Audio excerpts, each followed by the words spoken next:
오늘의 말씀은 우리가 헌신과 축복에 대해서 함께 말씀을 나누겠습니다. 따랐습니다. 헌신과 축복. 아멘.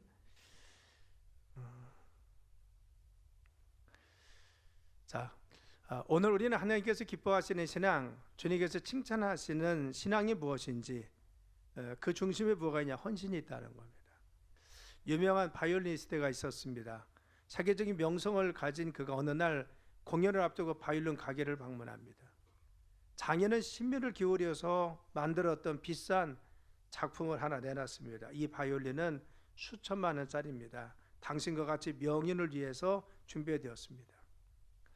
그런데 이 바이올린 연주자가 바이올린을 잠시 연주하더니만 고개를 흔들었습니다. 그리고는 가게 여러 곳을 돌아다니다가 한 구석에 먼지가 가득 쌓여 있는 볼품없는 바이올린을 집어드는 것입니다. 그는 그것을 잘 조율했습니다. 그리고 놀랍게도 그 바이올린을 가지고 연주를 하는데 정말 감동적인 연주가 흘러나오기 시작했습니다. 장인은 너무 놀라서 물었습니다. 아니, 어떻게 이런 소리가 이와 같이 오래된 악기를 통해서 나옵니까? 그 값비싼 명품보다 더 아름다운 소리가 나오는 이유가 뭡니까? 라고 물었습니다. 그러자 그 바이올리니스트는 미소를 지으며 이렇게 대답했답니다. 악기 값이 중요한 것이 아닙니다. 연주자에게 자신을 완전히 맡길 때 가장 아름다운 음악을 낼 수가 있습니다. 사랑 여러분, 하나님께서 우리에게 원하시는 것은 거창한 우리의 능력이나 화려한 우리의 이력이나 가지고 있는 우리의 조건을 이야기하는 것이 아닙니다. 하나님이 요구하시는 것은 온전한 헌신, 온전히 맡기고 사는 충성된 삶을 원하고 있다는 겁니다. 그래서 로마서 10장 1절에 보면 너희 몸을 하나님이 기뻐하시는 산 제물로 드리라. 이는 너희의 드릴 영적 예배니라 하라겠어요. 하나님이 찾으시는 것은 무엇입니까? 우리의 외적인 환경, 실력, 조건이 아니라 우리의 마음 중심, 우리가 주님께 헌신하고 충성하는 믿음의 자세, 이걸 보고 있는 것입니다. 세상에 많은 사람들은 바로 결과나 능력을 보고 평가합니다. 그런데 하나님은 우리를 어떻게 평가합니까? 우리의 중심을 보고 바로 평가하십니다. 마태복음 25장에 보면은 착하고 충성된 종이라고 칭찬받은 종들이 있습니다.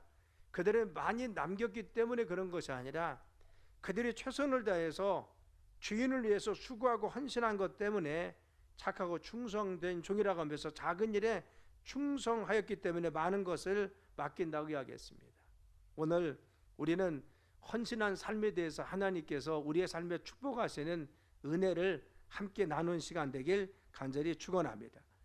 첫째는 오늘 말씀을 통해서 보면 우리 인생은 보이지 않는 하나님의 손길이 있다는 것을 고백해야 됩니다. 당시 아합 시대였습니다. 그렇죠. 암울한 배경과 암울한 시대입니다. 아합은 이스라엘 역사 속에 가장 악한 왕으로 평가되고 있습니다. 그는 시돈의 왕이자 바알의 제사장이었던 바알의 딸인 이세벨과 결혼합니다. 그리고는 바로 나라의 바알 숭배를 확산시킵니다. 하나님 대신해서 바알에게 절하게 만들고 성전을 헐고 바알의 사당을 세워서 백성들로 하여금 우상 숭배하게 만들었던 것이 아합입니다. 그 결과 하나님 그 땅을 축복하지 않았어요. 그리고는 가뭄이 들게 합니다. 이 경고를 엘리야를 통해서 아합에게 전했습니다. 앞으로 수년 동안 비가 오지 않을 것입니다 라고 합니다. 여러분, 비가 오지 않자 이스라엘 땅은 온통 모든 나라가 무너졌습니다. 가축도 죽고 사람도 굶주림 속에 허덕이고 있었습니다. 그런데 이와 같이 어려움 속에 있었음에도 불구하고 우리는 성경을 자세히 보면 하나님의 섭리, 하나님의 손길이 바로 그 삶 가운데, 엘리야의 삶 가운데 임한 것을 볼 수가 있습니다. 하나님은 이 핍박받고 고난받고 어려움 속에 빠진 엘리야를 어디로 인도하느냐? 그리 시냇가로 인도합니다. 그리고는 그리 시냇가에 물을 먹게 만들고 까마귀를 통해서 고기와 떡을 나르게 하셨습니다. 그렇죠. 그런데 이것도 잠시였습니다. 조금 지나고 나니까 말랐습니다. 우리가 그렇게 생각할 수 있죠. 하나님 정말 마지막까지 이 흉년이 다 그치기까지 계속 흐르면 얼마나 좋습니까? 라고 원망할 수가 있습니다. 그런데 하나님은 바로 그 안락함 속에 있는 엘리야를 거기에 놔두지 않고 다시 옮기게 합니다. 이것이 주님의 섭리입니다. 우리가 안주하려고 할 때 우리가 더 이상 도전하지 않으면 하나님은 우리의 기반을 흔들 수도 있습니다. 때로는 우리의 초수를 흔들 수도 있습니다. 우리의 삶을 요동치게 합니다. 그래서 우리를 다시 움직이게 해서 주님의 뜻 가운데 인도하십니다. 그런데 바로 그것에 마르자 하나님은 어떻게 인도하셨습니까? 바로 시돈 땅에 있는 사르밧에 바로 어떤 한 홀로 된 여인에게 그 가정으로 인도하는 것입니다. 그렇죠. 바로 같이 시냇가에 마른 것은 실패가 아니었습니다. 다른 길로 인도하는 하나님의 손길이었다는 것입니다. 열왕기상 17장 8절 9절이면은 여호와의 말씀이 엘리야에게 임하여 이르시되라고 했어요. 그리고 사르밧 과부에게 명령하여 내게 음식을 주게 하였으니까 그것으로 가라는 것입니다. 여러분, 사르밧 땅은 그 당시 이방 땅입니다. 더욱이 가뭄으로 극심하게 경제적으로 어려운데 가장 가난한 홀로 된 여인의 가정에 가서 먹을 것을 구하라는 것입니다. 여러분, 우리가 생각할 때는 이치에 맞지 않고 논리적으로 맞지 않는 것 같습니다. 그러나 하나님은 그 과정을 통해서 인도하시고 예비된 것이 있었습니다. 바로 하나님은 그 과정을 통해서 예비된 것을 먹게 하시는 것입니다. 우리는 우리의 삶을 살다 보면 우연처럼 보이는 것이 있습니다. 그냥 자연스럽게 되는 것들이 있어요. 그래서 바로 엘리야가 그리스도인에 간 것이 우연이었습니까? 아니, 그냥 엘리야가 바로 여같이 사르밧으로 간 것, 그리고 홀로 된 여인의 집에 간 것, 가난한 여인을 만난 것, 이것이 우연이었습니까? 하나님의 세미한 손길이었고 하나님이 정교하게 그를 인도하심에 손길이 있었다는 것을 알 수가 있는 것입니다. 여러분, 사르밧 여인도 마찬가지입니다. 갑자기 낯선 사람이 왔습니다. 그것도 흉년이라서 길순이 와서 식수를 도하면 힘들고 어려운 것입니다. 그런데 낯선 사람이 와서 더 큰 요구를 하고 있는 것입니다. 우리가 때로 그렇죠. 인생을 살다 보면 내가 왜 이런 일이 갑자기 생겼지? 왜 이런 일이 갑자기 발생했지? 우리의 삶에 이런 일이 왜 생겼을까? 라고 생각합니다. 그런데 하나님이 그 과정 속에서 우리를 훈련시키고 우리를 연단시켜서 하나님의 손길을 느끼고 체험할 수 있도록 우리를 인도하는 줄 믿습니다. 우리는 때로는 우연이에요. 때로는 갑작스럽게 이런 일이 있었습니다. 때로는 우리가 알지 못하는데 우리가 그렇게 살았습니다. 이것은 우연한 만남이나 갑작스러운 일이나 그리고 또한 갑작스러운 계획이 아니라 그것은 하나님의 뜻과 섭리가 우리의 삶에 있음을 믿어야 됩니다. 그래서 이사야서 55장 8절에 내 생각은 너의 생각과 다르며 내 길은 너의 길과 다르다고 했어요. 우리가 생각하는 것과 다르게 하나님 우리의 삶을 인도할 수 있습니다. 우리의 계획과 다르게 하나님은 만남도 주시고 우리의 길을 인도할 수가 있습니다. 돌아보면 우리가 그렇지 않습니까? 내가 지나보면 갑작스레 그 일이 있었어요. 내게 갑작스레 그런 사건이 있었습니다. 그런데 돌아보니까 하나님의 그 안에 뜻이 있었고 하나님의 손길이 있고 하나님은 우리의 삶을 인도하심이 분명히 있었다는 겁니다. 여러분, 우리의 삶은 주님의 인도하심과 주님의 섭리가 있다는 사실을 믿으시길 간절히 축원합니다. 그래서 우리 인생 바로 우리가 그냥 우연히 사는 것이 아니고 내 마음대로 사는 것이 아닙니다. 하나님의 정교한 손길을 통해서 우리를 잡아주시고 지켜주셔서 여기까지 인도하시고 앞으로도 인도하실 줄 믿습니다. 두 번째는, 그러면 하나님은 왜 사르밧 과부에게 가서 그에게 먼저 헌신을 요구했습니까? 그겁니다. 사르밧 여인은 엘리야를 만났을 때 마지막 음식을 준비하고 있었습니다. 아들과 마지막 만찬을 하고 이제는 내가 죽으리라 라고 했어요. 더 이상 양식이 없었다는 겁니다.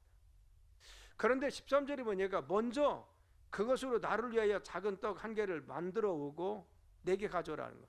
그 후에 너와 네 아들을 위해서 만들라고 했어요. 여러분 생각해 보면요, 한 줌의 이 밀가루와 그리고 기름 한 방울은 마지막 만찬입니다. 더 이상 이것을 먼저 만들면 자기들은 더 이상 먹을 것이 없습니다. 그런데 먼저 요구하셨습니다. 인간적으로 생각할 때는 매우 무리한 요구입니다. 그렇죠. 마지막 만찬인데 전혀 모르는 사람이 와서 그거 나를 위해서 대접하 먼저 가져와 라고 했어요. 그래서 이 여인이 대답할 수 있는 것은 무엇입니까? 이거 마지막 우리가 먹을 겁니다. 그리고 더 이상 없습니다. 우리는 희망이 없어요. 이거라도 먹어야죠. 내가 드릴 수가 없습니다. 라고 할 수도 있었을 것입니다. 그런데 이 여인은 그렇지 않았죠. 바로 거기에 순종해서 먼저 드렸다는 겁니다.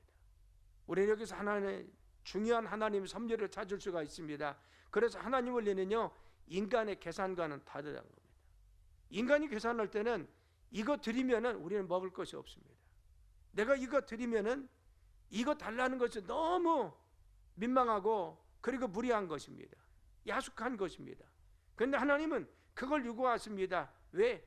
하나님은 더 준비한 것이기 때문에 그에게 먼저 드리라고 요구하는 것입니다. 여기서 먼저라는 것은 무엇입니까? 우선순위입니다. 하나님 앞에 네가 맡기고 우선순위, 바로 먼저 해야 된다는 겁니다.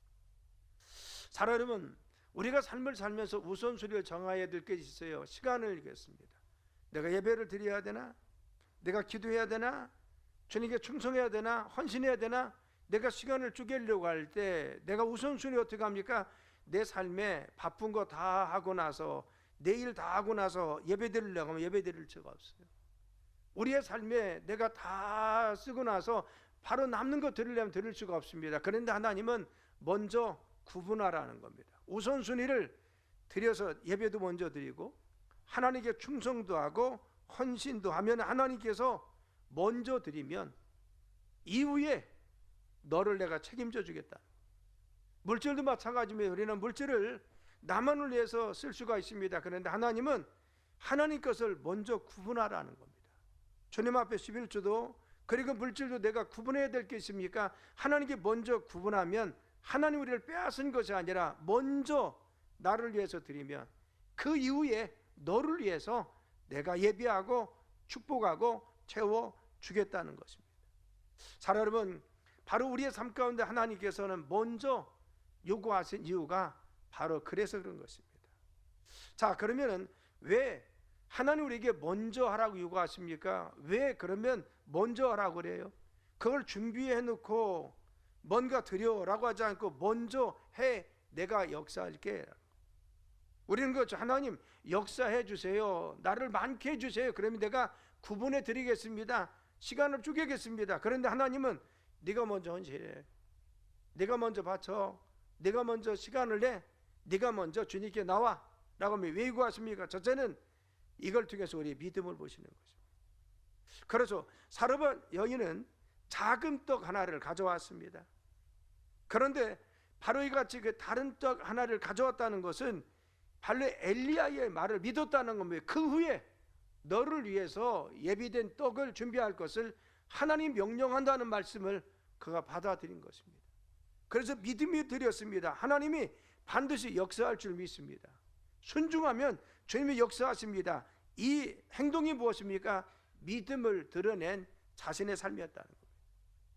야고보서 2장 17절이면은 행함이 없는 믿음은 그 자체가 죽은 거라겠죠. 그렇죠. 믿음은요, 머리로만 이해하는 것이 아닙니다. 가슴으로만 느끼는 것이 아닙니다. 믿음은 믿으면 순종하고 행동하게 되어 있습니다. 사르밧 여인은 현실을 보면 거절해야 됩니다. 그런데 그 마음속에 믿음이 생겼습니다. 하나님 말씀이 믿어졌습니다. 그래, 먼저 드리면 하나님이 바로 그 후에 유리하게 해주신다, 축복해 주신다, 이 말씀이 믿어졌습니다. 그래서 그는 순종했습니다. 바로 이것이 중요한 것입니다. 어떤 등산을 잘하는 분이 산에 올라다가 늦게 내려오다가 그만 캄캄한데 절벽에서 떨어졌습니다. 그런데 불행 중 다행히 소나무를 붙들게 되었습니다. 절박한 심정으로 살려달라고 아무리 외쳤는데 아무도 오지 않다는 겁니다. 그래서 이제 하나님 앞에 기도했어요. 하나님 제발 좀 살려주세요. 제발 좀 살려주세요. 제가요, 안면도수 목회할 때 그 마을에 조개를 캐러 가다가 아침 새벽에 정원이 한 10명 타야 되는데 23명이 타가지고 전복된 적이 있어요. 그래서 아주 그냥 동네가 왈칵 뒤집어고 저도 막 뛰어내려가고, 근데 이제 안타까운 것은 3분이 돌아가시고 나머지 분들은 다 그래도 사셨는데, 후일담이 뭐냐, 그분들이 그래요. 거기에 빠져가지고 우리 교인들이 그냥 엉기설기 배를 붙잡고 있으니까 교인들은 뭐예요? 급하면 주여 찾잖아요. 그래서 7명의 교인이 있었는데 주여 3청을 했대요. 주여 주여 그랬더니만 안 믿는 분들도 옆에 있다가 같이 주여가 됐어요. 같이 주여를 막 하기 시작했어요. 그래서 막 개쳤습니다. 거기서 그러더래요. 내가 살기만 하면 교회 꼭 나간다고. 사신 분은 한 번도 안 나오셨어요. 그래서 급하니까 하나님께 기도하기 시작했어요. 하나님 살려주세요. 하나님 살려주세요. 누구를 보내주세요. 하나님께서 말씀했습니다. 야, 손 놔. 내가 살려주니까 손 놔 그랬어요. 손 놓으면 떨어져 죽을 것 같습니다. 그래서 밤새도록 하나님 누구를 보내줘야죠. 살려줘야죠. 그리고 밤새 진임했습니다. 그래 아침녘이 되었습니다. 근데 아침에 어둑어둑한 것이 거쳐서 보니까 금메타가 50cm밖에 안 떨어졌습니다. 믿음인 거죠. 하나님 말씀할 때 우리가 신뢰하냐 그겁니다. 하나님께서 우리 현실 가운데 말씀하십니다. 그걸 신뢰하고 우리가 그분께 맡기고 나갑니까? 그분에게 위탁하고 갑니까? 순종하고 우선순위를 주님께 두고 예배도 하고 주님께 바치고 하나님 앞 헌신된 삶을 살고, 그렇죠. 헌신은 누가 합니까? 바로 주님을 신뢰하는 자, 하나님의 내 삶을 책임져 주고 하는 분이 믿음으로 살 수가 있는 것입니다. 두 번째, 왜 하나님은 그에게 우선순위 먼저 드리라 하겠습니까? 더 큰 축복을 주기 위한 바로 먼저 드리라 하겠습니다. 하나님은 그의 마지막 떡을 빼앗으려고 한 것이 아닙니다. 이 떡은 한 번 먹으면 이후는 다시는 자신의 삶에 돌아오지 않습니다. 이전에 죽어야 됩니다. 그런데 너 그거 우선순위 하나님께 드려 말씀에 순종해 한 이유가 무엇입니까? 내가 받고 더 네 삶을 영원히 보장해 주마. 너 흉년 가운데 네 삶을 내가 보장해 줄 테니까 너 그거 드려 하나님께 순종해라고 합니다. 여러분, 오병이어의 기적에서도 어린아이가 자기 도시락으로 쌓았던 보리떡 닭새와 물고기 2마리 예수님께 기꺼이 드렸더니만 예수님은 그걸 가지고 5,000명 장정만 2만 명의 사람을 보기도 2광주를 남겼습니다.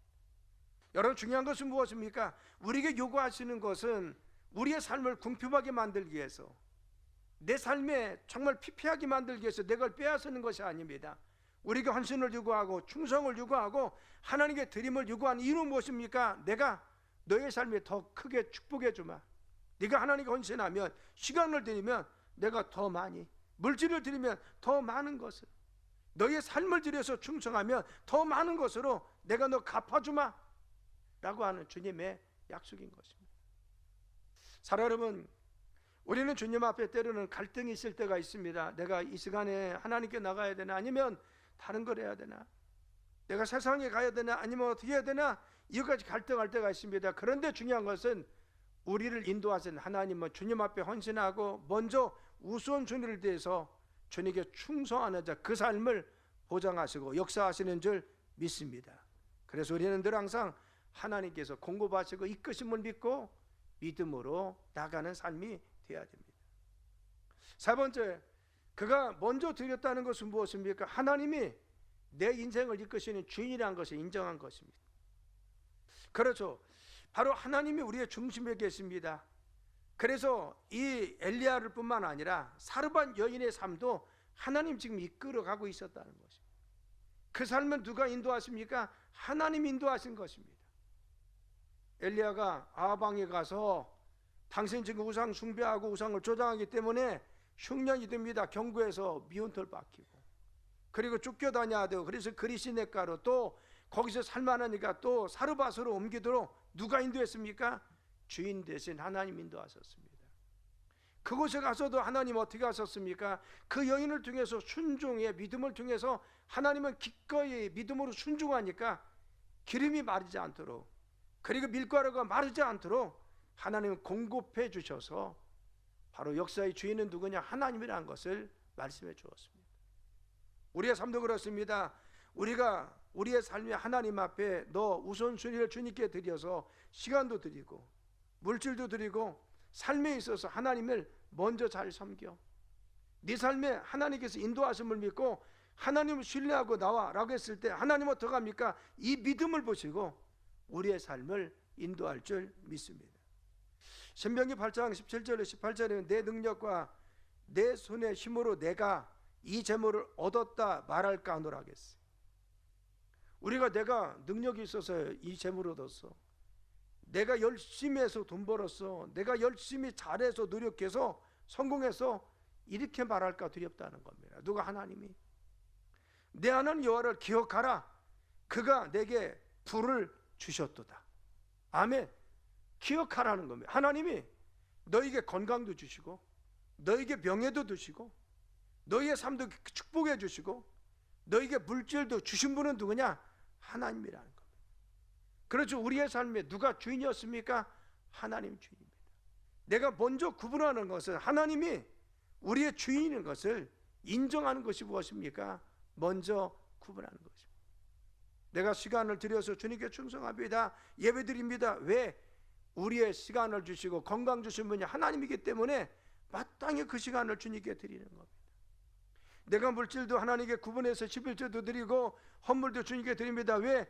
물질을 주신 분이 하나님이기 때문에 마땅히 하나님 앞에 다시 고백하고 드리는 겁니다.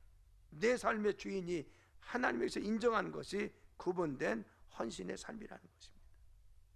사랑하는 성도 여러분, 하나님께서 우리에게 먼저 헌신을 요구하신 이유가 무엇입니까?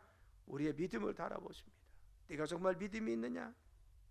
그리고 또한 우리가 헌신하고 우선순위를 두고 하나님 앞에 먼저 헌신하면 더 큰 축복의 길을 열어놓으시고 또 우리의 삶에 하나님이 주인인 것을 인정하는 믿음으로 주님 앞에 고백하는 것입니다.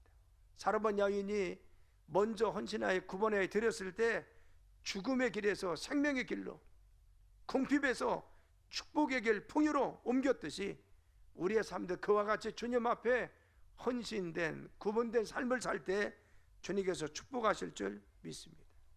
그렇죠. 그 가정에 하나님께 헌신하고 먼저 구분했더니 가정의 항아리가 마르지 않았습니다.